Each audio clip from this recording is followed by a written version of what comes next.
પાટણ તાલુકા પંચાયતના નવનિયુક્ત પ્રમુખ જીનલબેન પટેલ અને ઉપપ્રમુખ મિત્તલબહેન દેસાઈએ સોમવારે બપોરે 12:39 કલાકે વિધિવત રીતે પોતાનો પદભાર સંભાળી લીધો છે।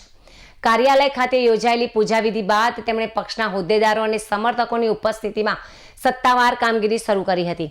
પાટણ તાલુકા પંચાયતના 8મા પ્રમુખ તરીકે પદભાર સંભાળ્યા બાદ જીનલબહેન પટેલ પક્ષના મોવડી મંડળ નેતૃત્વ અને તમામ સભ્યોનો આભાર વ્યક્ત કર્યો હતો।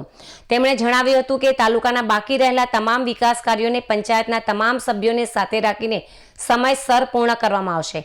નવનિયુક્ત પ્રમુખે સ્થાનિક નાગરિકોની સુખાકારી વધારવા અને ગ્રામીણ વિસ્તારના વિકાસના અધૂરા પ્રોજેક્ટ્સને પ્રાધાન્ય આપીને વહેલી તકે પૂરા કરવાની ખાતરી આપી હતી।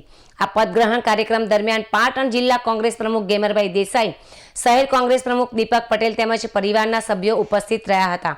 આ ઉપરાંત તાલુકા પંચાયત સભ્યો, સંગઠનના વિવિધ હોદ્દેદારો, કોર્પોરેટરો અને મોટી સંખ્યામાં સમર્થકોએ હાજર રહીને નવનિયુક્ત પ્રમુખને પુષ્પગુચ્છ આપી શુભેચ્છાઓ અને અભિનંદન પાઠવ્યા હતા।